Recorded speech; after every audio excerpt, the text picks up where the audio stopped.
First of all, we like to kick it off by acknowledging traditional owners of the land, paying respects to elders past, present, and future. As always, as well, massive shout outs, open source family. Ricky, love you. Eski, love you. Good to have you here today, sir. Everyone's really busy these days, which is dope, right? Hell yeah. Massive love to Jeff and all his editing. Being a pain in my ass. Love you, bro. Big shout out to Mackenzie, babe. Love you. Mio, Millie, Phoebe, Miles. Love you all. And yo, shouts. We got to rep the local brand. Shouts to F and Clothing for the dope Flamehead Rodman tee that I copped the other day. So make sure you're checking that out. No, they're not sponsoring us. So, feel free to chuck us some free gear. Plug. And then, yeah, I got my friend right here, Kev Hannibal. What's going on? What's going on? Man, day by day. But yo, before we get started though, can we just say rest in peace to Ian Reed? Shout out, actually, yeah, big bro. Rest in peace, man. Yeah, man. That's a crazy loss to the scene, man. Crazy. You know? I mean, I know he wasn't here in Sydney, but he did a lot for the scene. And one thing I have to say about him, he was really always really a selfless dude. And he did it right. He did do it right. A lot of these promoters out here, terrible, but he did it right. You know what I mean? 100%. Official. Yep. Straight up, man. Blessings. Shout out to Ali, his sons as well. Yeah, man. Yeah, the fams, man. So condolences. Word up. Thanks for bringing that up, man. Really appreciate it. Yeah. So, to the point at hand, we got Kev right now. Man, I always find it interesting, I'll talk about, first fucking question's always about where you grew up and that, but I love getting some of the homies in that are, not from here as well, from Australia, because I think sometimes we get so caught up in like heads up our own asses with regards to our perspective of some shit. So I think that sometimes it's good to just get another point of view, you know what I mean? Particularly when we're involved in a fucking culture that, you were born in, basically. And we'll get to that. Yeah.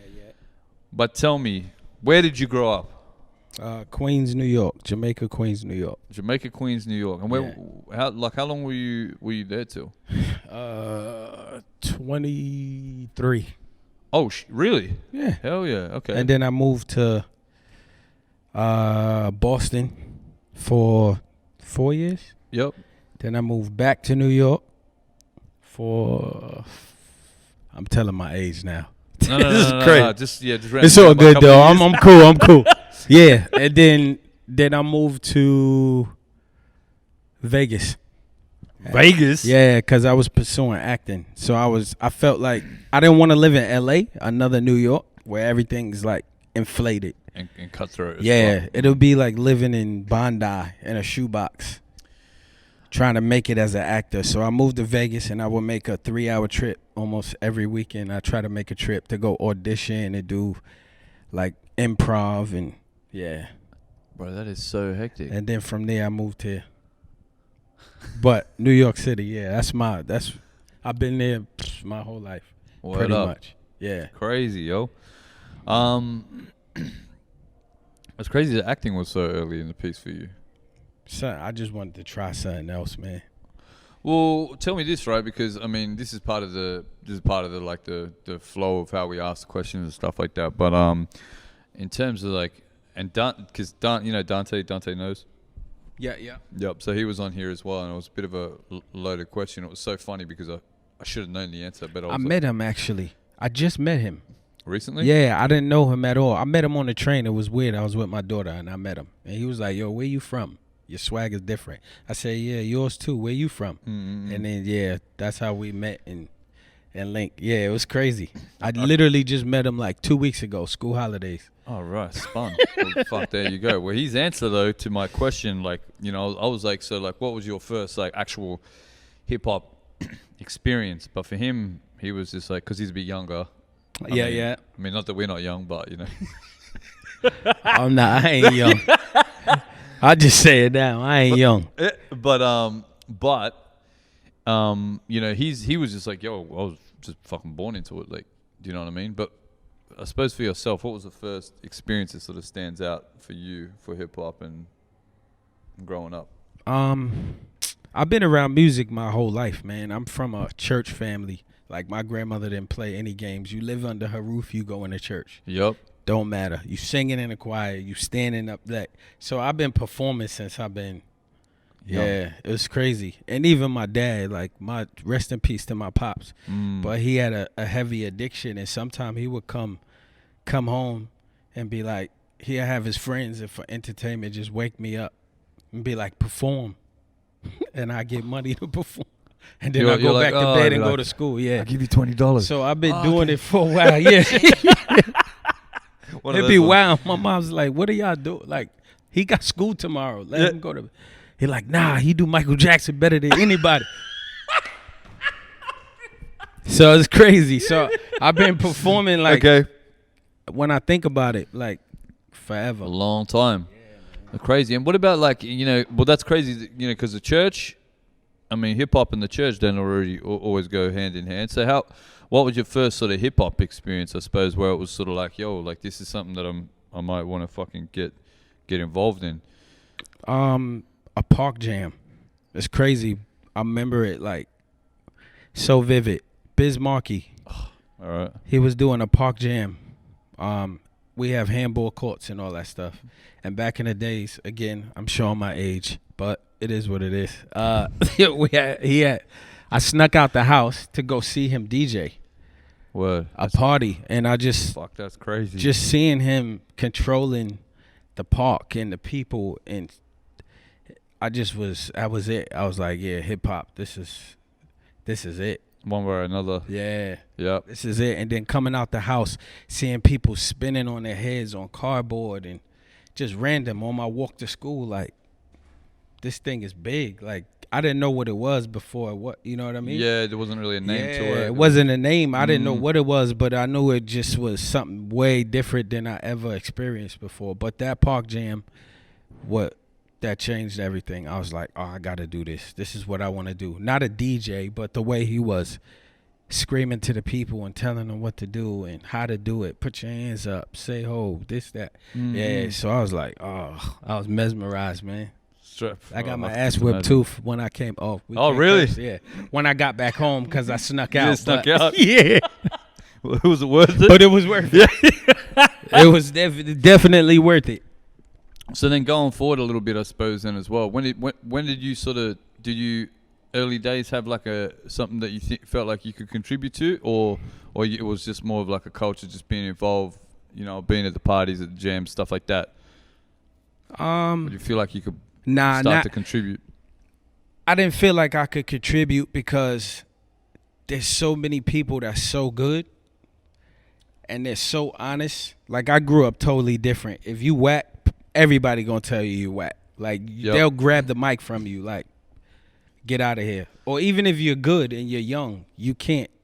It's like trying to step on a court with some older kids playing basketball. Yep. You could be good, but they're like, you can't play with us right now. You know what I mean? Yeah. So I just constantly worked on my craft, like writing until I felt confident enough to get that opportunity to actually say, all right, I'm going to contribute something. Fuck, yeah, because if you don't want to get hurt, bro, your feelings will get hurt. That's what I'm saying. I'm from a different era. Like, people could not handle some of the people I grew up around. You know what? I believe you. I'm telling you, you couldn't. And even now to this day, I go home, there's dudes that don't even want to rap. They just do it for fun while they hustling. And they're so nice. Oh, yeah. It's like they're nicer than the people that we all think are nice. Like, nice for no reason. So that right there just, you know what I'm saying? So it's an intimidating environment to contribute in. So when did you then find your feet? Because then it would have been a little bit later. Way later. College. Really? University, we call it, but y'all call it college. Yeah. I found my feet in college. Where was that at? That was in Boston. Nah. Where'd you go to college? I went to shout out Damon College up in Buffalo, New York. Where? Amherst, New York. Yeah, that's where I went. And that's where I really started actually jumping out there. I used to do little things here and there, doing demos and stuff, but I still kept them to myself. I was still kind of intimidated to jump out there because, like I said, I knew so many people. Yeah, it's No, I get it. yeah, it's I bad, get bro. it. I definitely get it. You don't want to be, you don't want to be just fucking pulling out some half-ass fucking tracks with the wrong people. Not even tracks at that time, just bars. Just bars. It was verses. battling, and it was Yeah, it was cutthroat. It was bad, man. That's what I'm saying. It's different, man. Different time. All right, so then fast forward then. Mm-hmm. You start to contribute. Yeah. And you're getting up there, started getting your confidence a bit, whatever, get your leg in. Did you have some like early on associates that like really helped you start to establish your thing, or were you sort of like a bit more of a solo dude? Nah, I had a lot of support. Like my uncle Derek, my uncle Gassim, they were like producers and party promoters and stuff like that. So they like used to bring me to the studio, and I would watch their groups like perform, and you know what I'm saying, and do their songs and their tracks, and paying $100 an hour. Everybody working and pitching in $25 because it wasn't all this laptop, plug in a mic and go. That's like you had to actually go to a real studio. That's yeah, right. and you had to really pay. You know what I mean? Big money to record. So like I said, I'm showing my age, but totally different time, bro. Different time. And I'll just crumble my raps up because I'm in there like I'm the cheese like macaroni and they spitting like and I'm like Hot Cheetos. Nah, I'm not gonna It was terrible. It was terrible. So yeah, that was one, and then there was a DJ named Mal Q in my area, and he had everything in the basement. Crates, more crates than I ever seen.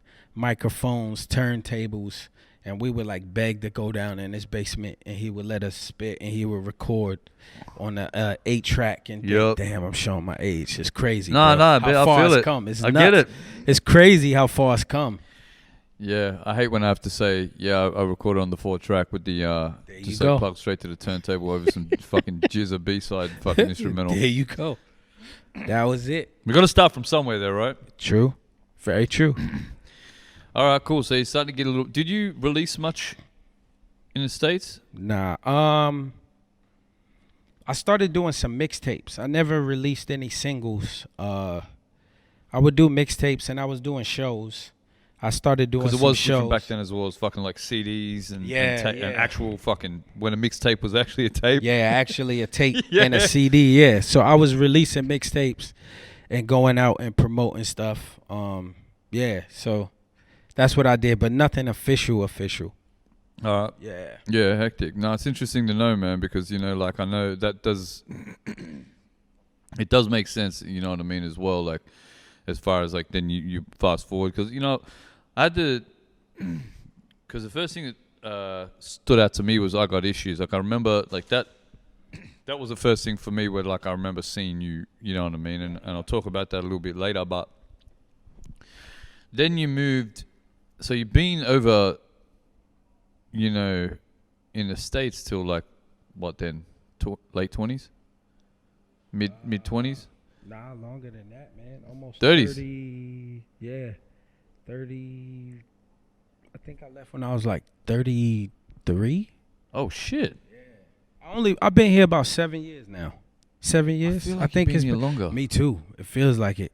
But it's 2013. The start of 2013. So what? 7, 8 years? Yeah. It'll be 8 years in December. All right. Yeah. What was the deal with traveling here? I got married. Oh, well, okay. Yeah. And at the time, well, before that, I moved here. At the time, it just was better to live here, money-wise. Just stability. Lifestyle. That too. Yeah. And if my wife at the time would have come to America, she wouldn't have made half of what she was making here, because it's more about who you know, not what you know. So her degree wouldn't mean nothing over there. You know what I mean? Yeah. So many people fighting for the same jobs. It's like a crab in a barrel. So. And it is, like, man, the one thing I always say to the States, bro, we got the fucking hectic healthcare here, stuff like that as well. You know what I mean? That's a fact. Like, there's stuff here that's paid. Like, bro, we got it. We got it good here in comparison. Like the struggle sometimes is not real here. That's a fact. Some of it is definitely, but there's also a lot that is not. You know what I mean? So it's crazy. So so you moved here, and married at the time. Yeah. What was your first impression? What was your first impressions of Australia? I want to go home. Straight up. I want to go home. Really? It was such a culture shock. It was different. How? It was so different. Well, first off, I didn't even see black people. That's true. I didn't even see any black people. So where were you first when you got here? Don't say Bondi. No, not Bondi. I think it was like Parramatta, North Mead, that area around North Mead. Yeah. So that was number one. I'm like, damn, I don't see no black people out here. That's number one. So that made me feel crazy. Then made me feel crazy. Then not hearing it's stupid stuff, but like the foods that I'm used to eating, the certain type of foods, like just missing my culture, bro, my family. You know what I'm saying? I get that on the flip. Mm-hmm. So I fashion stuff now is fashion, like it's not like fashion, being able to have access to stuff. Like I'm heavy in the sneakers, and I can't just go to Foot Locker and show my face and be able to be like, oh, we got your size. Now it's like lining up. Now it's like 7 pairs. It's like 50 people outside. I'm like, I got to come sleep here overnight. And I know it's small stuff, but it's just what you used to. It's getting out of the, you know what I'm saying? But most of all, family. Like I got a big family, and we're really close-knit. So to be here just solo, like, that was the biggest thing. You know what I'm saying? Yeah, not being able to talk to people that understand how I feel, my struggle, my culture, like just felt lonely. You know what I'm saying? Yeah. So I was like, I want to go home. Did you not link with? Because like, I mean, look, there's an American community here. You know, African, and you know what? It's African American community. True. You know what I mean? Like, did you manage to like link up with many of the homies earlier on, or did that sort of take some time? Yeah, it took some time. And then did it help when you finally did? Yeah, it took some time because I'm just different. I don't just because we skin folk don't mean we kinfolk. That's what I believe in. I don't I'm not just gonna chill with people just to chill with them just because they do music or they, you know what I'm saying? Mm-hmm. So I had to get to see who these people are because I know how I am. I love hard. You play with me, and then I go the other way with it. Yeah, okay. So I love really hard. So like if I call you my brother or my family, that's what we are. Yep. But if you violate, then so I didn't want to have to put myself in a situation where I have to go home or get in trouble and be sent home. Like I ain't getting trouble at home. Why I'ma come over here and get sent home? Yeah. Yeah. So my circle, I keep my circle real tight. You know what I'm saying? So I like to observe people. I see how they move and shake. People tell on themselves eventually. You know what I'm saying? So and again, where I'm from, we got the fastest, slickest talkers, and so I seen a lot. You know what I'm saying? Yeah. I could tell someone a mile away what they really about. Yeah. Word. Just first meeting them, I'm like, nah. You cool, but we can't. Yeah. We cool, but yeah. We associates. What's good? 100%. Yeah. Daps and but I'm not gonna come chill with you. Have my kids playing with your kids. And no, bro. I'm exactly the same. I think it's better if we just Yeah. What about this would be an interesting one as well because there's a hip hop scene here, and what was your first impressions of the hip hop scene here, and what was how did you get exposed to it? I suppose because if you were sort of in that bubble, you got to go find hip hop here. It's not just fucking on your doorstep here a bit. Yeah, you know what true. I mean? See, at the time though, there wasn't a big kind of hip hop movement in my eyes. Like I could find it. It was easy to find. You just and also shout out to Matus. I used to Google Australian artists, and I would just look up artists that rap, and then I reach out to them. I think it's like MySpace, Facebook. Yep. I just hit them up, make comments under their YouTubes, And then we would start responding back and forth. And then when I came out here, I'd link up with him and meet up with him. And then that's how I met Vivian through Matus. Yep. And then, yeah. So I just started meeting people like that through all those people. Yeah, hectic. And shout out Gunster too. Gunster did one of my first videos. True. He did an interview for me. He was real pivotal in helping me too. Yeah. Like, shout out to James Southwest. He took me to his studio, so I was recording there. Yeah, so it's like a down, it's like a what you call it, an avalanche. You just start meeting people, but it wasn't that big of a. It wasn't a big hip hop scene to me in my eyes. No, definitely not. I could name probably all the rappers that I came across. Yeah. At the time. There were five. Yeah. At the time. And what was your impression of the scene? Like, I mean, obviously it's early days. It would have been, well, not early days because, now you sort of get to know and you dig deeper. You know that it's gone for a couple of decades. But how was the scene being, like, not as established, not as culturally aware, shit like that?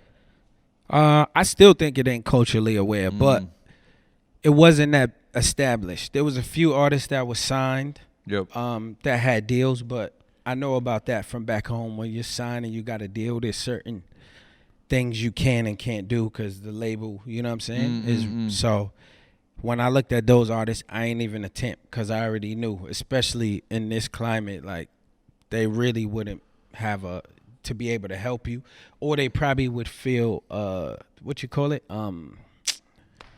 not scared of you, but intimidated. Yeah. Threatened. Yeah. So that was another thing. So I left that alone, and I just started getting busy with people that was on the ground, just trying to come up. Yeah, that's true. Yeah. And so, do you feel like that's when you really started to go, nah, you know what? Like, I sort of want to dig my heels in a little bit. Obviously you'd been doing acting, and probably talk about that a bit, because obviously you'd been pushing acting as well in the States. How did it go for you there, and then coming over here? How was the transition to what you say? Terrible. In the States, it was terrible. Really? Acting, terrible. But bro, you gotta imagine there's so many people over there. It's like 380 million that we know of. Because you still got illegal immigrants that's coming in, having kids. Everybody don't do census forms. Like, half the people in the hood don't send in a form. They send you a form every year. And you got to say how many people live in the house and the age groups and how much they make. No one fills that out. So this is all estimates. It could be 500,000 people in the U.S. right now. You just don't know. You know what I'm saying? Yep. So, but yeah, when I first came here too, not to jump, but it was real tough when I saw the scene here. It was like I was hustling. I was too aggressive in my hustle. I was trying to hustle like back home. Yep. Here, and it wasn't. Wait, you were back home, but you were hustling. No. Here, I was trying to hustle here with music the way that we hustle back home. Oh. And it just wasn't working. I'm running down on people at the trains with CDs, and they like thinking I'm trying to stick them up. Yeah, it was wild. I'm like, nah, I'm just trying to. Yeah. Because it is like that over there. You'll be on the, like, I had most of my time in everywhere. LA. And you'll just be on the beach or some shit in Venice, and they fucking see you as a sucker, man. They see you, they'll be like, yo, you like hip hop? You're like, yeah. Then they just open their fucking, yo, I got these CDs, give me $10. I got the show down here. Yeah. Check my music out. It's free. I take donations. Yeah. And they just stand there like, I'll take donations. Like, run your shit. Yeah, like if you're not from there, you're like, okay, well, here's the CD back. So yeah, like going to barbershops, trying to hand them CDs. Like I was just hustling. I was hustling, wasting energy. You know what I'm saying? Yeah. I had to peel back, and I just felt like I was reaching out to all these people, and nobody was getting back to me. Nobody understood. And then I looked at what I did compared to what was going on, and it was like, nah, I gotta fall back and actually strategize and do something. Yeah, it got depressing, man. It got depressing. I couldn't even do the one thing that I love. You know what I'm saying? I'm like, you know what? I'm in a new place. Everybody, my family back home, you in a new place. Start fresh. Don't worry about what we doing back here. You got opportunity. So I'm like, I bet I'm gonna do the thing that I love, and I was recording every day. But it just was falling on deaf ears, or people was like, oh, we don't book rap. Oh, we don't. And I was doing everything, bro. I even put a drummer. I never seen a rapper out here when I started. There probably was, but I even put a drummer Yep. in my set to make it more of a band so I could try to get gigs. True. To try to just look different from everybody else than just standing there as a rapper, and they still wasn't. And then the appeal, you know, you from America, but you live here. So that took away the appeal, bro. I was like, I want to go home. Like, for real now. I can't even rap. It's crazy. Fuck this place. I'm done here. It was crazy. It was crazy. So, yeah, man. But, yeah, acting was terrible back home. I got nothing. It was like a wasted. I learned a lot how to take rejection, but. You could just get a retail job for that. It was wild, bro. Trust me. It was wild. So,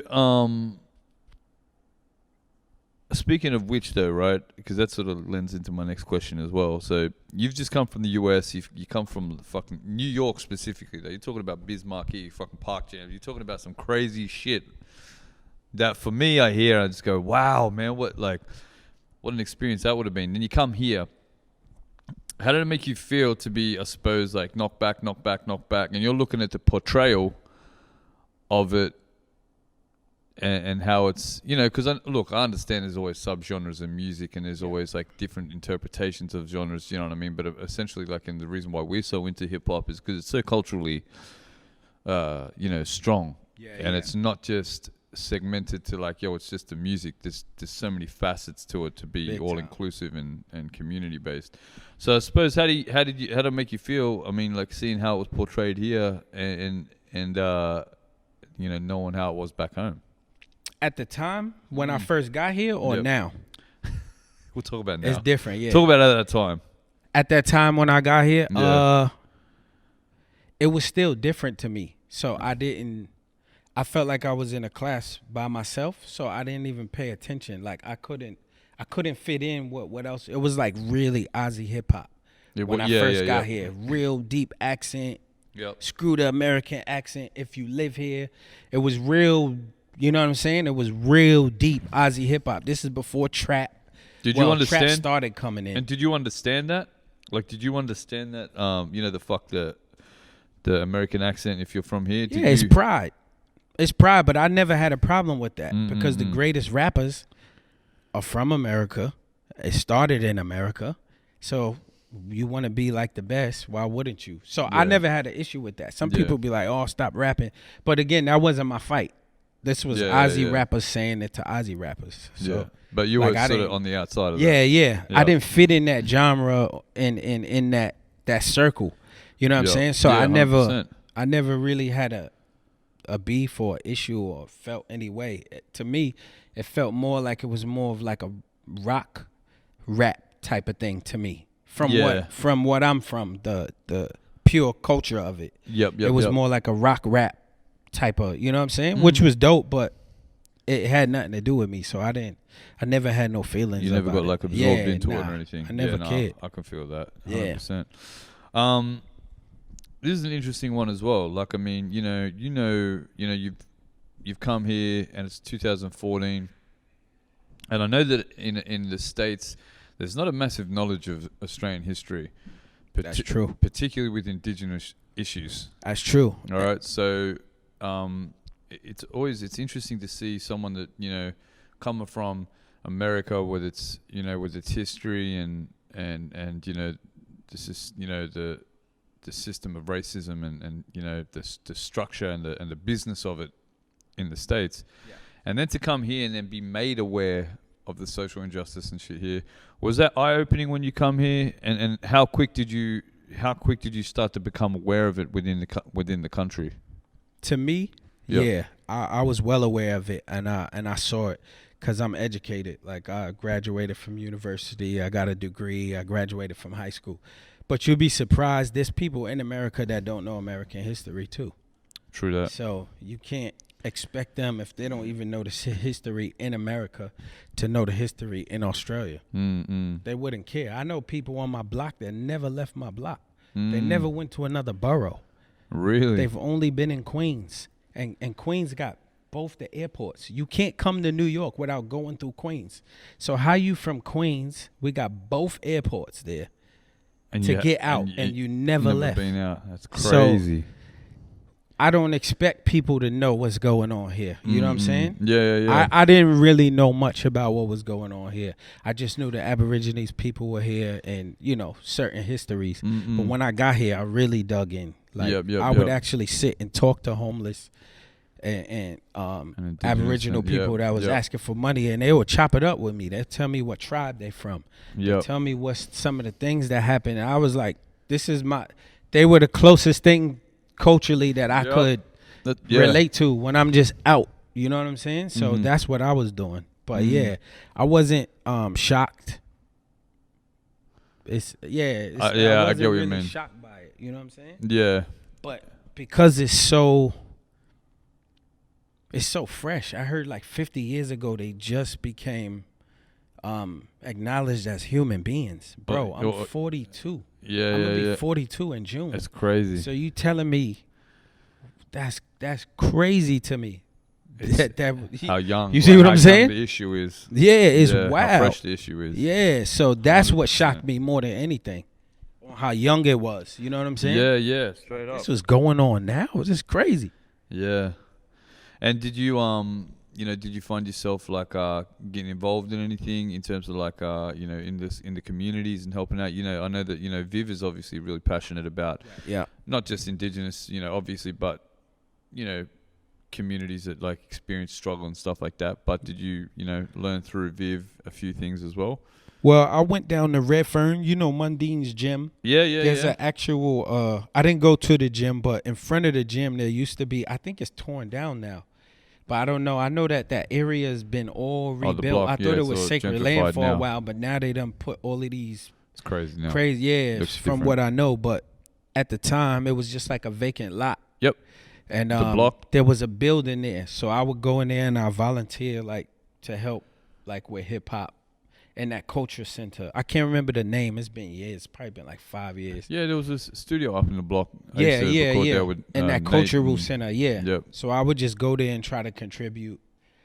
That was pretty much all that I really did. But then I had to step back too, because I just was in a place where I felt like I couldn't. I don't know. I just felt out of place. Like, you know how you trying to help, but someone kind of just makes you feel it. To me, I feel like a lot of these Aboriginal cultural centers, they have people in position, but the people that are really running the show and like calling the shots are not Aboriginal people. That's what I started to feel like. And it's like back home, you got these people in positions, they're presidents, they're this, that, and the third, but the funding and the money is coming from people, so they call the shots. You know what I'm saying? Well, I can... Yeah, without going into too deep. Without deep details, but you get what I'm saying. Well, that's definitely. I won't go all the way in, but yeah. But that's definitely a thing. Like I know that for a fact. Like I know that for a fact. Yeah. So, no, 100%. So it's good, man. It's dope that you know what I mean. Essentially, coming here, not necessarily wanting to fucking be here, feeling like a bit of an outcast. You know what I mean, stuff like that. But still being ingrained in the culture and also the political issues that's here, bro. It's fucking fucking very commendable. Yeah. I mean, a little bit of a testament to the type of person you are as well. You know what I mean? So, being in these other circles, and obviously, you're putting yourself in circles with a bunch of different people. What was your? I don't want to say break, because I mean, look, we're all still fucking trying to break shit. But when did you really start to cement yourself in the scene, or who did you really start to associate yourself with, where you started to get more opportunity within, pockets and, or was it? I don't feel like I never have, man. Yeah, well, that's. I don't feel like I never have, to be honest. Yep. Like, cause I just decided I came here and I saw that everybody was separate. Everybody is in their own little cliques. Everybody, and that's how it is at home. But you still can have the help of your family or your cousins. You still got to hold cameras and, you know what I'm saying, to press record and, You know what I'm saying? Just to hold the light or whatever, because we all just chilling anyway. And then we just have a bar. But I didn't have that support system here. You know what I'm saying? So it was like I wind up just falling back and just digging deep. I started reading, soul searching, praying, meditating. Like, and that's I kind of fell out the scene. You know what I'm saying? With all of the turmoil that was going on. I had a divorce. I had a daughter. I was homesick. You know what I'm saying? I had this responsibility now, having a child. And, yeah, it was crazy, man. It was just like a lot going on. So I stepped back. Like, step back. Yeah. That's crazy, man. Well, it's good, though, as well. I suppose that you've been resilient as well, especially through all the bullshit that you've had to go through. That's what kept me going, bro. Massive fucking props, man. I know that you and I have spoken about, the reason why you're still here, because you would have been like fucking after the divorce, but you're still here for your daughter, man. That's right. That's crazy. Yeah, I can't have her grow up here without me, man. She's got to see her example of a strong black man, and she got to know her culture. I see it all the time, bro. One thing that shattered me, I'll share this one story. I was in the supermarket. I call it Woolies now. I'm turning half Aussie. I'm Aussie American now. So I call it Woolworths when I got here. I refuse to call it Woolies. Yeah, fuck that. Yeah, because y'all short in everything. Everything is short in this place. It's true. But yeah, Woolies. What's Kohl's? Yeah, we're not saying Kohl's. Y'all didn't shorten Kohl's, huh? No. I got y'all. Y'all better figure that out. But yeah, I was in the supermarket, and I'm coming down the aisle, and there's this little kid. She was a mixed child. She was either African American or African and Aussie, and the mom was there. Mom was like digging in the freezer or something, and the kid's eyes just lit up, and the kid screamed, "Daddy!" And the mom turned completely red. And she was crying. She was embarrassed. She said, I'm so sorry. I'm so sorry. I said, don't worry about it. From that day on, I was like, I'll never leave my daughter. They have to bury me before I leave her. I'll fight the court. I'll fight the biggest gangster. I'll fight anybody. You will not take me from my daughter. You have to really take me out. From that day on, I was like, I refuse for my daughter to call somebody else daddy or just have that happen. Or not even know. Yeah. Bro, the trauma of that, every black person she sees, you know what I'm saying? That shit hurt. It hurt. And then my daughter asking me every time we go somewhere, Daddy, you know him? Daddy, you know him? Every time she see a black person, she like, yeah. It's crazy. Like, these funny, little things are crazy, very bro. Basic logic as well. They're not thinking there's no other motive to their question. It's the most innocent. But that story right there, that day, I was like, oh, hell no. Yeah, I ain't going nowhere. Looks like I'm staying in Australia. That's it. I was like, I'm going to be here. I got to make the best of it now. You know what I'm saying? I was like, yeah, nah, it ain't going down. Yeah, man, 100%, yo. Yeah. So tell me as well, like, so then, I mean, what's the deal? Because I know with the acting then, I know that you still do it here. I think I've seen you at the one... The Aldi commercial. I saw you. Do you remember I saw you at the... yeah. I went for the same one. Yeah. Yeah. That's right. I saw you at the reading. That's right. For it. But I wasn't stereotypical enough. Yeah. So. And that's another reason why I fell back from acting too. But we'll get into that. I'll let you get your question, but I'll definitely get into that too. No, because I was gonna talk about sort of that now, in terms of the acting, right? Yeah. Because then you come here, and maybe this is what I was gonna lean on, and sort of where you're going with it. But yeah, I remember seeing that ad and you getting it, and I remember seeing and obviously knowing you and what you do and the integrity with it. And seeing that ad and the I suppose the hard lean into the stereotype. Yeah. But you have been active here with acting. You know what I mean? And you have done some dope shit here. But did you find as though roles were just real ignorant in terms of how they cast? Big time. I turned down some big bags too. Really? Yeah, bro. Some big bags. After that Aldi commercial, I was struggling. Like I couldn't get a job here. Like my degree and everything wouldn't transfer over. It was wild. So for a while, I had no money. Everything I saved, I literally blew it. It was over. Like I had nothing else. You know what I'm saying? Yeah. It was, and then my wife at the time, she was taking care of all the bills. I didn't feel like a man because back home I was getting to it. So that's the difference too. You know what I'm saying? A lot of people here because they gotta be here. Like I got enough relationships and I'll be straight. I could go home and still be straight during the pandemic, like because of my relationships and who I am. And your circles. Yeah, I don't have to be here. Yep, some people have to be here. You know what I mean? Like, but it's a blessing to be here. But yeah, man, it was tough. Denzel said something like your first role will determine your career. As I started digging more into acting, I saw an interview of him say that, and I just was like, damn, bro. I needed that bag at the time. That was a big bag too, and it just kept on coming. Yeah, because that those commercial royalties. ran. So that bag was beautiful. That set me up. I needed it. I was down bad.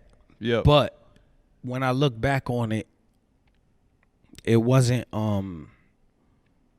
It's not what I portray as a person, and I wasn't an actor. And I wasn't an actor at that time. I could understand if I was a comedian or an actor. Like yes, it was, definitely. To me, in my definition, it was coonery and buffoonery. In my definition, I could say that about myself. I could. You know what I'm saying? Appreciate that. I could appreciate that. And at that time too, because it wasn't again a lot of black faces on TV, and then boom, here's this American. You know what I'm saying? And you know, it's still you're quite easily identifiable after that. Bro, the Aldi guy, can you say that line? I'm like, get the we can't curse on. We can't curse on here. I'm like, yo, yeah, you seen that commercial, but I slap you like, don't play with me. Say that. Can you say the line? Can you say it like everywhere I'm going, bro? It's like, but I did it to my like that made me just feel like, yo, this is crazy. Yep. It wasn't a proud like, oh, I'm famous type of thing, because I don't do nothing for fame, but it just was like. So I fell back because it got to the point that commercial was so big, bro. I turned down like 4 jobs that had bags out of this world that would have continued to. But it was still perpetuating the same bullshit. Same shit, bro. And I'll give you 2 examples out of the 4. I'm not gonna say how much the bags was. Yeah, but at the end of the day, like we'll be able to make money, a fucking assumption. Yep. But bro. And again, I didn't even have to audition anymore. It was like these roles were just given to me now. Because I mean, blessing and a curse. You like, okay, cool. I'm working, but look at the roles. They wanted me dancing around a bottle of sauce, like acting stupid, cooning and buffooning around a bottle of sauce. I'm not gonna say what company or what sauce it was. That was a big bag. I turned it down. And another one, I pull up in an all-gold limo. The window, you see where we coming? All-gold limo. This is a huge internet online company, still booming to this day. And that ran, they got someone else, but that ran for like 2 years. So I could count that bag in my head. I know the math. Shit. That ran for 2 years because I turned that one down. The sauce one never came out, but I still would have got like a deposit or whatever. You would have got your fee, yeah. The second one, I pull up in an all-gold limo. The window goes down. I got on a gold suit, gold teeth, all gold rings on every finger. Bro, it was an insult. I wanted to slap everybody in there. The writer, the director, everybody that even... And they was blowing my phone up. When they sent me the script, I was like, I'm not doing this. This is not happening. I'm holding a gold dog. I say my lines. The window goes up and I pull off. Bro, can you just imagine that? Bro, that is like it's crazy. So these are the roles that I'm getting. Yeah. So it was either that or play the stereotypical gangster roles. So I took some of those because I'm like, all right, whatever. Yeah, but it doesn't affect the integrity and there you go of what I stood for as a person. Yeah. But like Denzel said, when that clicked, and I'm like, these are all the roles that are coming to me because I started off doing a cooning and buffooning. Fuck. So I had to fall back and try to reevaluate. And at the time, there was no roles for positive black males. It was always gangsters Well, it's or hardly ever jails, that shit. extras, or so I had to again fall back. So I was boom, I was here, bro. I was on the rise. It was good. And then these roles start coming through. Fuck. So, you know, I could have had a couple big bags right now, but if I'm trying to do music the way that I do music, Yeah. I couldn't. No. I'm glad you didn't as So well. yeah, man, Because integrity is bigger than a bag to me because I always get a bag. Ain't no, you know, so. Bro, on a very small scale, I made a similar mistake on a fucking Instagram thing, and bro, even fucking, I remember doing this Instagram ad and it was the same shit, just fucking clown shit, and you know what? The fucked up thing was, I remember DJ Total Eclipse saw the ad somehow.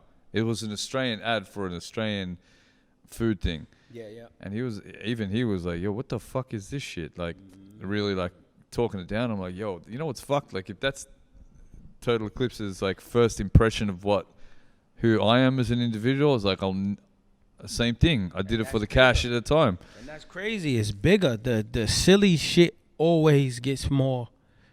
Yeah, like gets into and I'm the same. It's like I'm not a fucking. If I was a comedy person or I was trying to be funny, cool, but I wasn't. You know, it was just literally being. Anyway, fuck. Yeah, it's crazy. All right, well that's interesting. Yeah, fuck, that's crazy though. It's a good story. I think fuck, it's a big learning as well, man. Never fucking risk the integrity, bro. No matter the bag at the time, you know. Nah. All right, so I got issues too, because I remember I got issues that EP, because I remember even the visual, even the cover, this stands out to me.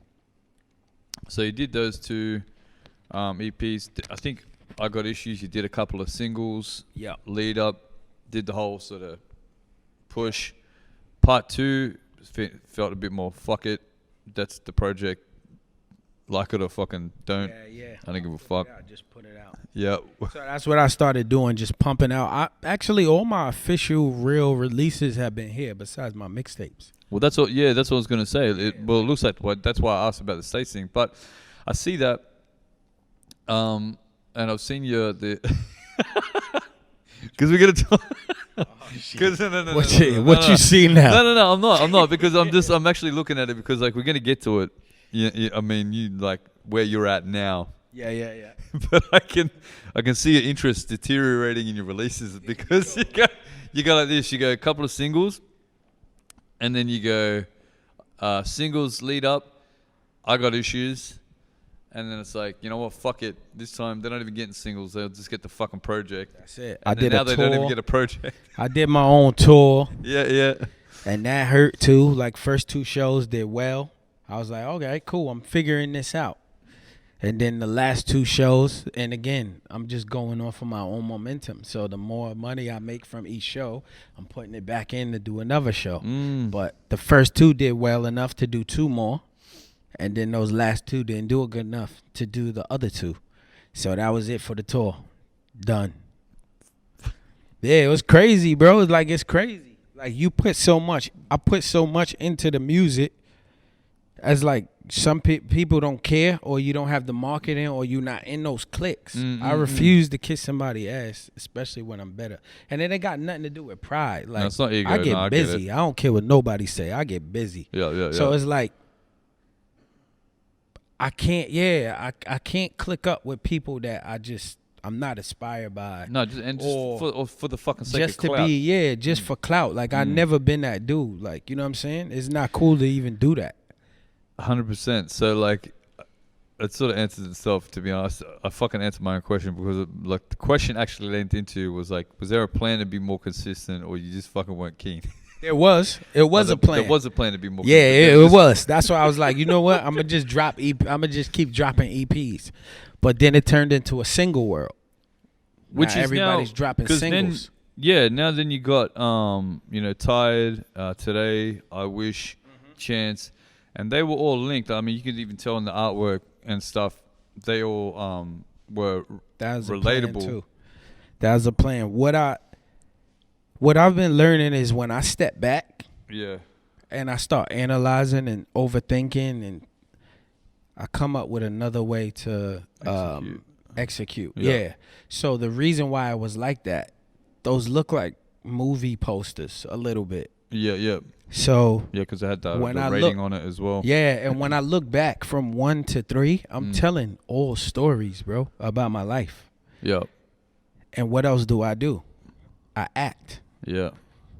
And I'm at an age now where I'm not trying to be turning up and jumping all over the stage and going crazy, and you know what I'm saying? I know. I'm not doing that no more. Like, I'm 42 years old. I'm not doing that no more. So what I looked at, I'm like, damn, I actually wrote either a movie or a one-man play. Yeah, A word. musical. So right now I'm taking acting classes to kind of really dig in deep to get what I need, and I'm talking to set designers, and so I Got Issues is actually going to be a play from 1 Fuck to yeah. 3. That's hectic. And 3's coming out. Well, I'm dropping another single in May. Okay, And yeah, I think verse. I'll probably drop it on my birthday. Think June, most likely June. I'll All drop right. the EP, and then it's gonna be a play after that. And I'm Fucking just oath. tour with a play, just theater, man. That's dope. Just do theater. I'm fucking about that. So heard it here first. That's it. That's the plan. Theater, So and they actually pay. oh, yeah, fuck. Thank the Lord. Movie. Okay, so then I suppose that your biggest frustrations then with I suppose hip hop just in general then up until this point. I suppose with here because you've had to partly circumstantially and then partly your own decision, but you've executed most of your musical stuff here. What's been your biggest challenges and frustrations in really just trying to cement yourself as an artist with integrity here? I would just say getting that backing and that support. Like, people mess with me, but I don't think they mess with me because I'm not so accessible. I'm not. Do you think And that's everybody's faces too. Though? You know what I'm Do you saying? think that's hurt you though? Because you're not, because you're partly not that clout dude. Just because I understand that. I Like think you're so. not one of those people that like see you face to face. It's a different story. But like see your online presence. You're not one of those people just saying some wild shit for the sake of getting a couple of views and Or stuff. doing stuff. Yeah, doing stuff for clout. I'm not that guy. I can't. I guess again, like I said, it's just how I was raised. I'm from a different era and a different time and a different place. It's even people back home doing it though. So it's not like focus on just Australia. It's just in general. You know what I'm saying? Yep. So yeah, I don't know. It just it's crazy. I did during the pandemic. I started doing music placement. Yes. Like for games and movies. yeah, and fuck. TV, Actually, right? yeah. That's one thing I didn't put here. I did notice that, and you started getting some good Lot good crazy. placement. Even still now, like it's literally Like, playing. wait, on was one on wrestling Madden? every week? Nah, No. not Madden. Some other You got some another sport- games. there was a it was good on a sports bunch game of you got. games. Yeah, Yeah. sports, bunch of sports. ESPN, NBA, NFL. Like How the I fuck think- did that come about? from JC in Melbourne. Word. He just reached out to me like, yo, Dizza, my DJ. He was like, Yup. just give it a try. He was like, don't overthink it. Don't bar it out like you do on your music. Just give it a try. He was like, actually, just try to freestyle it. Here's 2 beats, freestyle them. Yep. So during the pandemic, I ain't have nothing else to do. Got up in my underwears. I'm painting a picture. And I just start freestyling, humming, freestyling. Freestyled the whole thing, sent it back in 15 minutes. And he's like, yo, we got something. And I'm like, You don't, but alright. bruh. Yeah. Because that's not my style. I don't freestyle. Yeah.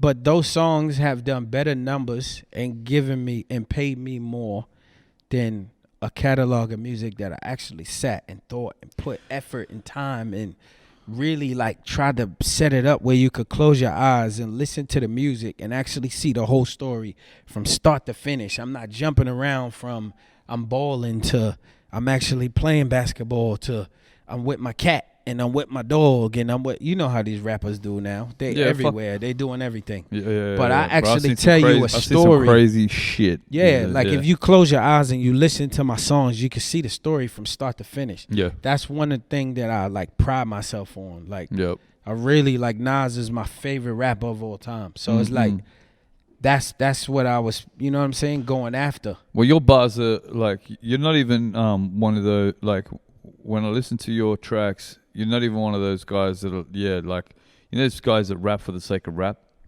like, or rhyme for the sake of rhyme, should I say, rather, you know what I mean? Whereas yours is more narrative.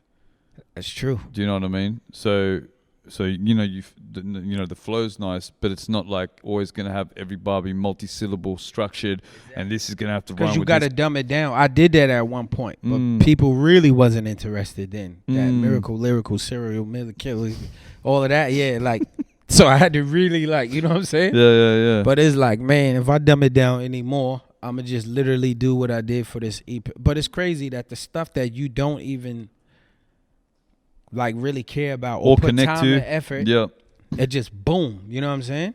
Straight up. But those issue songs all just came out of like depression, bro. Being here, wanting to go home, like looking around, like what therapist can I talk to? Like, you don't understand the black struggle in America. You live in Australia. Like, what can you tell me about me and what I go through back home? So I started using the issues as just like a journal, or like let people be my therapist. Like, listen to the shit I'm going through. So those songs was written because of that. Like, I just felt like I couldn't talk to nobody. You could definitely feel it in the tracks, bro. You know what I'm saying? 100%. So like that's what my music is about. Yo. The impact of having your daughter. How much did that change the way you view? Because I mean, speaking from my experience, I got a lot of kids. So Laughing. I got a lot of perspective change. But you know, how did that reshape you? And obviously, you spoke about that story before, and that definitely changed the way after divorce as well. You being in your daughter's life, but how did that change the perspective of the grind and the hustle, and I suppose the way that you carried yourself? Well, what people don't know is that I actually have another daughter.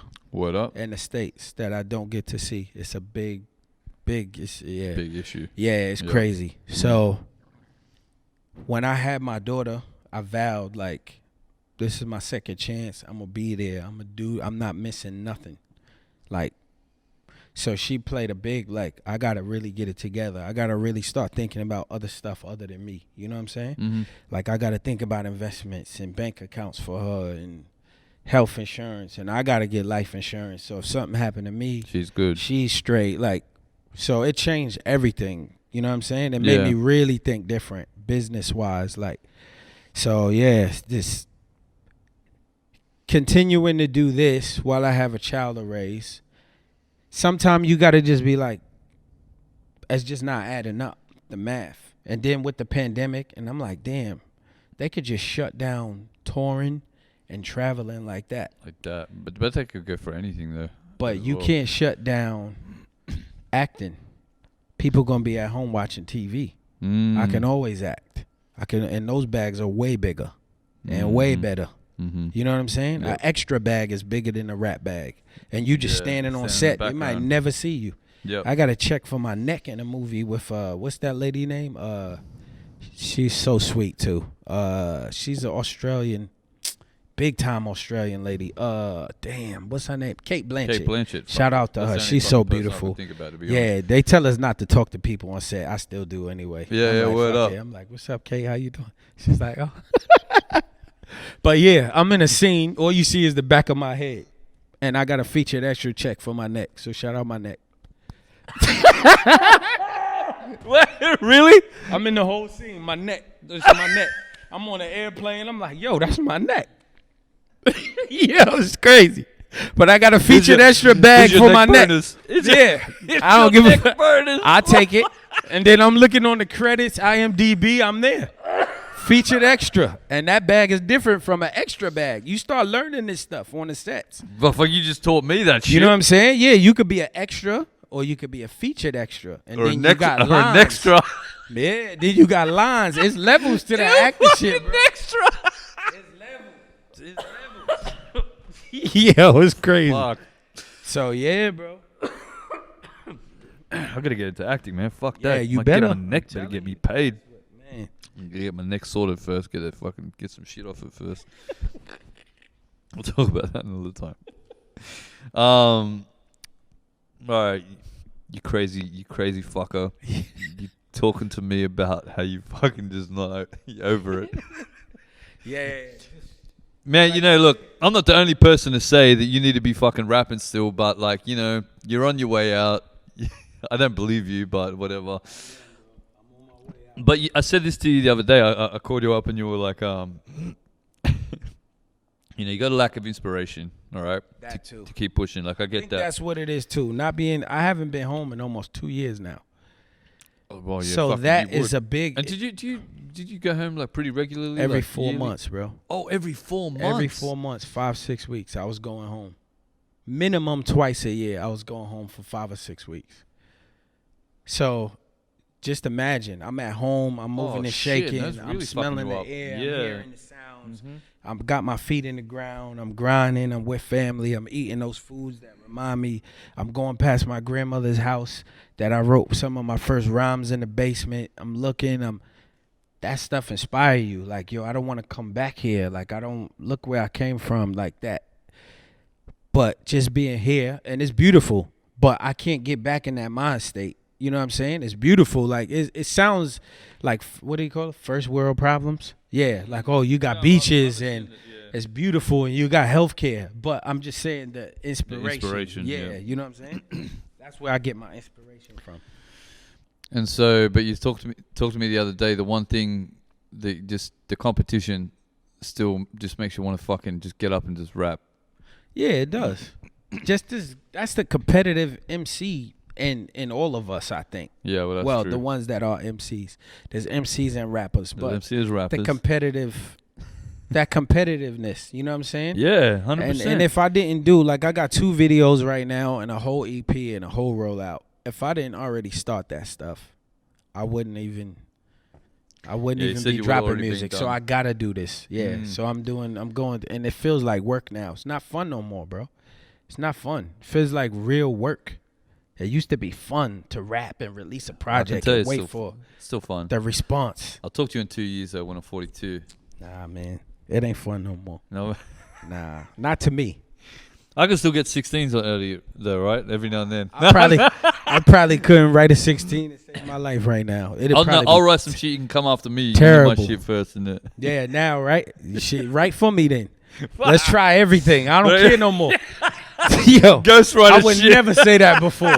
You would never, ever. But now, yeah, just whatever. Ghostwrite for me. Come on. Nah, man. I saw some shit the other day. Bro.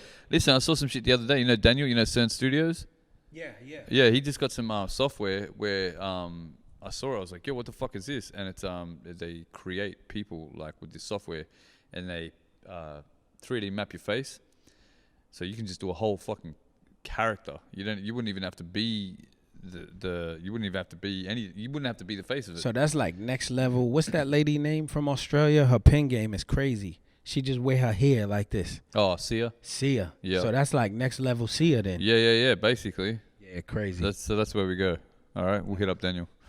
I'm gonna do that. I'm gonna just tattoo we just go right. all my tattoo. Yeah. I want tattoos everywhere. Yeah, and I'm make gonna them just jump around the stage. Everything. Gangster. Everything is gangster. Criminal. Crazy. Yeah. And the fucking face is gonna be all neck. That's it. I need a bag. And I'll get the bag. I need a bag. So I think you've sort of told me about this, but you know, for the potty. We'll have it. But how did the gumbo shit then sort of come about? During the pandemic, man. Me and shout out to Nate Wade. Our daughters play together. So I was just chilling. I came by, stopped by, and we was just chopping it up, and we was like, yo, let's just make a project. Like it just started out as one song, then one song a week. And then we was like, yo, we got a project. I think we made like 8 or 9 songs and picked 6 of them. And was like, let's just run with it. So, yeah, it came out. It was dope, man. I actually loved it. It was cool to actually work like that. I'm used to doing it all by myself. So, at times it was like, because Nate very opinionated. He really strong. Like, he go for what he want. Yeah. So, like picking beats, concepts, stuff like that. Sometimes we was like fighting over it. But what we came out with though, I'm happy it happened that way. You know what I'm saying? So yeah, Different for yeah, you it as was well. way different. The process, I never did that before. I never been in a group before, and it I like to helps. do that shit. You know, yeah, it helps too with Share the everything. load. Yeah, for big time. Mm. You know, so Doesn't stress you out as much because you know you got someone there sort of carrying something. yeah. No, I feel that 100%. Yeah, man. so I love that someone's project. it. So no more of that. Gumbo shit done. Well, we got some singles that we started that we're gonna finish because I think they're important for like the culture. Like we got a song for dads, Dope. stuff like that with Yep. some meaning. So Yep. we gonna definitely finish putting those out. But I'm telling you, I'm done, bro.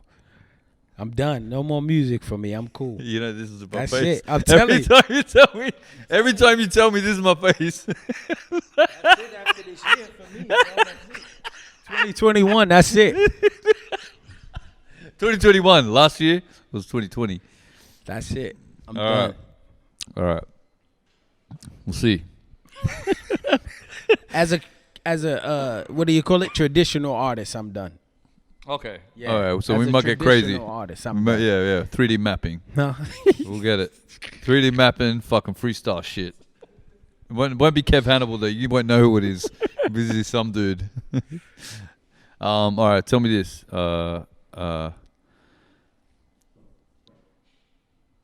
The fits. You come from New York. Got to be fresh with it.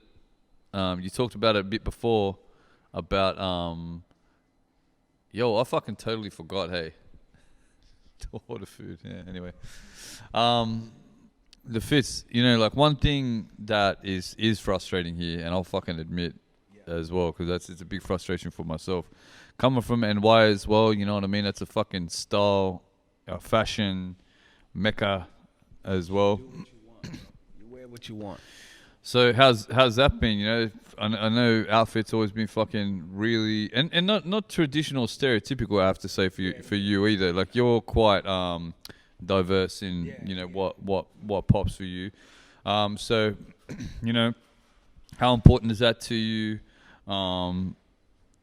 Maybe let me know a bit about like what's some of your favorite pieces, favorite like all time sneakers. Maybe I know it's a fucking very broad question, but like Man. like what's some essentials for Kev like on the feet? Air I mean Forces. this is a You no gotta brainer. have white Air You gotta have Forces. your uptowns. That's it. Highs and lows only. I Yep. don't do mids. Mids aren't a thing. Nah. Nah. Highs and lows. Air Forces. Tan Tims. You need the butters. Yep. You gotta have the double soles and the double leather at the top. You can't. Yeah. Nah, nothing else. You can't Nothing have else. the one sole and the No. That's a bootleg boot. There you go. A pair of Jordan 3s, cement 3s. Threes, yes. Yeah. You're picking your white or black cement. The black. You got, bro. I got some And the 6s. sixes. Yeah. And a pair of Concords. And that's it, man. That's it. Those are like, you gotta have those. It's fucked up. Like Keep those. you got yeah. You know what's fucked up? Do you know? I really hate how they fuck with the silhouettes. Making them cheaper. Oh, fucking oath. But like even because you know here you know now you've been here for a while as well. Like maxis for us, Max 90s big time. specifically is a big thing here. TNs and TNs, like huge. just like air, like classic air trainers, even 87s. But when I was working for footwear as well, I mean I still am, but learning in Nike how they literally change the silhouette to, you know what I mean? So they'll make a toe box fatter, they'll slim out a toe box 1 year, and they'll actually dictate what the look of the same shit is. It's crazy. I don't even know where I was going with that. It's crazy. Now you was talking about fashion and pieces and stuff like that. So like I'm a big polo head too. Like I went to a art and design high school. Yeah, I think I So, saw that on Yeah, Prodigy and Mob LinkedIn or Deep some graduated from there. A lot of people, Sticky Fingers from Onyx went there. Like a lot of people went there. Oh, really? So I went to school with a lot of different people. So that's why like you'll see me in a suit one day, then you see me with like a rugby, then you see me with just a straight T-shirt. So I went to school with so many different people from different parts of the city. Yeah. Like all of that Harlem, you know what I'm saying? So that all influence. So it is what it is. I have a hoodie on one day. You know what I'm saying? So yeah, like you said, diverse. Well, you got just the a straight knits right now. Just a straight The polo tracksuit. knits, jeez. Yeah, you know. Yeah. We'll talk about this more. This got to be its own segment. Yeah. In We development. definitely will. Yeah. Yeah, That's yeah, another thing coming. Content creating. 100%. Future plans. Talk to me. The play. I got a show called Kicking It with Kev coming. Yep. Talking about sneakers, fashion. I called dibs being on there. Oh yeah, you already on that. Yeah, that's just the two things right now. I got to put these 2 singles out. One is called Baby Girl. That's going to be the first one. I'm talking about the situation with my oldest daughter. Word She's up. old enough now, and I think that she's watching social media, so this is like my kite Oh, fuck dope, for bro. her to see. Hell because it's one-sided, you know what I'm saying? So this is 100%. my kite. So yeah, that's going to Yo, be bro, a that shit deep, just that's gave a me chills, yo. deep-ass song, bro. It's deep, too. The video is nuts, bro. It's crazy. So this now she's old enough and there's no filters. Nah. She'll be on and I know at this age she's on social media. She wouldn't know who I am by now. And this is my kite to her. I don't want to get too personal on this one, like, but let me just ask you, based just on this, was that that relationship or whatever, was that local? Was that local to Queens? Yeah. She's Okay, from cool. Brooklyn. I'm from Queens. Yeah. Oh, Yeah. dope. Okay. Yeah. So I'm just trying to understand the you know what I mean, because you said like community wise, you know what I mean, like she would have figured it out by now, that if she's close as well. yeah, Okay. nah, Hectic. just disappeared, bro. That's crazy. Story's crazy. Wait till y'all hear this single. I'm telling you, bro. When's that come? We're gonna drop it next month. I think that I want to drop it on Mother's Day, but I'm being that's kind of being a that's kind of being petty Pendergrass a little bit. Like I'm being super petty, but I think I want to drop it on Mother's Day. Shout out to all the good mothers, but I think I want to drop it on Mother's Day. I think that'll be. I get it. Well, I get it. You know what I'm saying? I mean, you were robbed at the Father's Day, so like, I mean, that's your gift. I feel it. There you go. That's how I think, though. It's different. Hectic, man. Nah, man, I'm looking forward to it. You know, I'm a fucking fan, bro. Of the shit you do, but also you are a big SK sick cunt. I got the stamp, baby. Yes, sir. You know, I've never been called that before. and you know, if someone's gonna call it, Yeah, you know, it gotta it's your be. boy. Yeah. It's your boy, Lee Monroe, in the place to be. Yep. Cool. Have we got any questions? I'm so sorry, Esky. I'm catching Esky with the fucking. Is that lasagna? I don't know, but it smells what is that? good. It smells amazing. Oh, what? Nah, No. I can't eat after 8 o'clock. I'm fasting. I've been a fat oh, no, boy. Fuck, I'm about it. Yeah, give me. It smells great, though. He said, "You want me to make you a plate?" I'm fast enough to eat. I can't eat. Yeah, wait So till the you want just camera's one off. plate? Front, yeah, health is wealth. Cut the cameras off, yo. Let me get some of that. I'm gonna juice fast.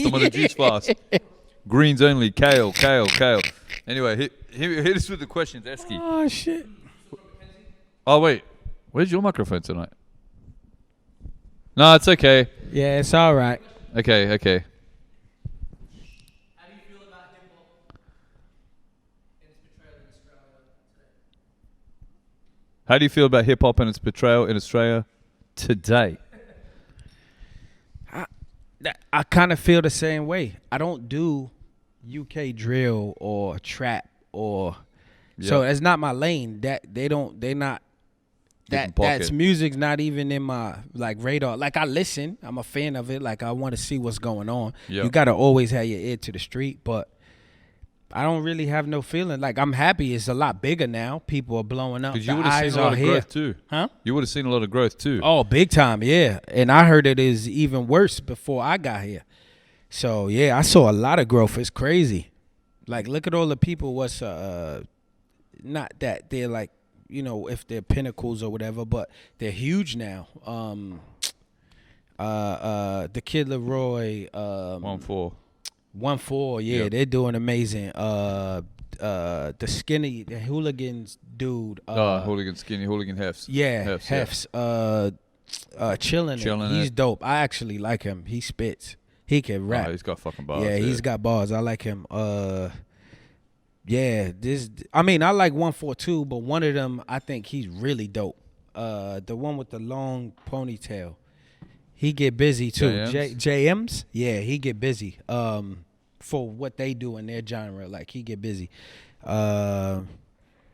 Yeah, like I know Iggy's not popping anymore, but the light is here now. People are digging, people are looking, people searching. So it's good, you know what I'm saying? It's good for the country. I'm not really concerned with it because it's not my lane. I'm not competing with, Yep. you know what I'm saying? No, I get Anybody kind of like I'm over here. Yeah. You know what I'm saying? So you appreciate the growth and all Yeah, that sort of big stuff, time. and you love that, but it's not, you're still similar to what you said before. You're not in the pocket. Yeah, and Yeah. I just want it to be pure too, though. You know what I'm saying? I come from a pure background of hip hop. Yeah. But when you see people, doing mockery, like making a mockery of it, it does irritate me sometimes. But I'm not like the hip hop police or nothing. So it's like it is what it is. Pop police. Yeah, but Yeah. why has all of this surgent happened? Like, what's the reason? Like, I Yeah. want to find out. Like, why did it just explode like this? Like, why is there so many artists now? But 5 years ago, nobody Nothing. even wanted to be a rapper. Bro. Like, rappers were looked at as, like, they looked down on you if you was a rapper. 100%, Jokes bro. and And if you're from the West as well, like, man, and Crazy. Esky knows this, and Jeff knows this as well. Fuck Ricky, they all know this, but yeah, even as early as 5 years ago, if you were just to say you were an MC and you're from Western Sydney, it was still like a joke. Yeah. Do you know what I mean? So, yeah, man, it's crazy. Other questions? I got a mic now. Yeah, it's your boy. Kev, favorite actor and favorite movie. And I'm gonna throw in something there. If you said theater, so maybe you have a favorite theater play. I don't have a favorite theater play yet. I'm just getting into theater. So I don't know that. I can't answer that one yet. Favorite actor, Denzel Washington. Yeah, he's a beast. Yeah, What was the other question? Favorite what? Favorite movie, movie? film, and why? It's between Shawshank Redemption and Green Mile. Classics. Those are my two favorite movies. I'm always in between. You watch them. You just watch them time and time again. I don't give a fuck, just bro. to keep the acting in both of them is just like next level. Like, You know what fucking movie just straight up made me, bro? This is pretty recent for Denzel. Just made me fucking straight up Training cry. Day. Huh? Training Day? Cry? Training Day? No. Oh, you talking about the one where he was in the hospital No, bro. with his son? It was Flight. Oh, Yo, that would. Flight. Knowing your past now, Yo. because I didn't know at the I time. got to the end and I was just like, Bruh. and you know what? I had already watched it, and it was whatever. And then I watched it about not even a year ago, and I was just sitting there like fucking just crying, bro. It Yeah. was crazy. Shit was crazy. Anyway, but he is, bro. He's fucking. He's a beast. He's a beast. Yeah, and he still takes acting classes. True. So that's what I'm saying. Like, people that think they're so great, No. how you think you somebody in the greatest And people Denzel's still going. still That's crazy. just like people need to be humble. Like, whoever your favorite artist is, they're doing music 40 times better than you. How can you feel like you just some? It's good to have some confidence about Straight yourself. up. You got Yup. to as an artist. Yes. But don't think you like better than everybody. There's people that'll remind you. You know what I'm saying? And that's what's good about the States as well. It's similar to what you said. I remember being there and seeing dudes on the corner or fucking bus boys or fucking people flipping burgers would fucking be 20 million times nicer than you. Everything, You're bro. just Basketball. circumstantially. Yes. It's Fuck. just whatever, anything. You Yep. think you nice and ball. There's people at the park just out there smoking weed that'll smoke a cigarette and beat you, like for no reason, and they don't want to go pro. They Nope. don't want to go to college. They're happy where they're at. But Yeah. they jump or they shoot you out the gym, like, you know what I'm saying. So it's always like you gotta be on. It's a certain level, you know what I'm saying. Mm-mm. And I think if people get to actually leave, they'll get to see. Like, Yeah, man. Straight up. Fuck. Yeah, man. Yo. This question from me, just more interested in, like, is the writing process with writing your next show different to writing a song? Big And time. how? I need help. I never stepped into the theater, and theater is like a whole. I'm actively going to plays now, to Oh, just word. kind of study and like analyze. Like I try to study what I do before I jump in it. Mm-hmm. So I'm like actively going to plays and just watching and taking things and picking up things and moods and lights and like this, picking it apart. I even did that at hip hop concerts. I wouldn't necessarily go see the artist. I'm like watching the band and how they bring the show down. The difference between an MC and a rapper, how the show is like a roller coaster. It comes out on a big song, and then they start to slow it down. The engagement with the crowd, they slow it down, do a slower song. It takes you on a roller coaster ride. Then they end the song with the biggest slapper ever. You know what I'm saying? Like, Yeah, I'm fucking studying nice. this shit. Bands, how they do drops and Yup. different. I'm not just standing there holding my, like, you know what I'm saying? The whole show. You got to move. You got to engage. Like, that's what I would go to concerts for, like learning. Like, I'm more watching the people behind the scenes. Yeah. You know what I'm saying? To Yep. say, okay, let me add that in my show. Yup. The drummer. Oh, wow, that sounds crazy. Adding a drummer, like, you know what I mean? Add something. So, yeah, You that's. pick apart the craft. Yeah, There you straight go. up. So you're doing that as well for the minute. That's crazy, yo. Anything else? That's it, We good. bro. Thank you so much for coming down. Thanks for having me, man. I Been an appreciate it. absolute pleasure, bro. And you know, we'll be chopping up in the future, but I'm glad we got to, you know, chop it up and talk some shit.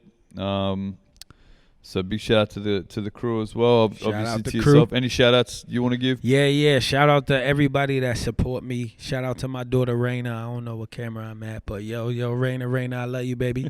I love you. You better be asleep. You got to go to school tomorrow. Yeah. Shout out to Mira.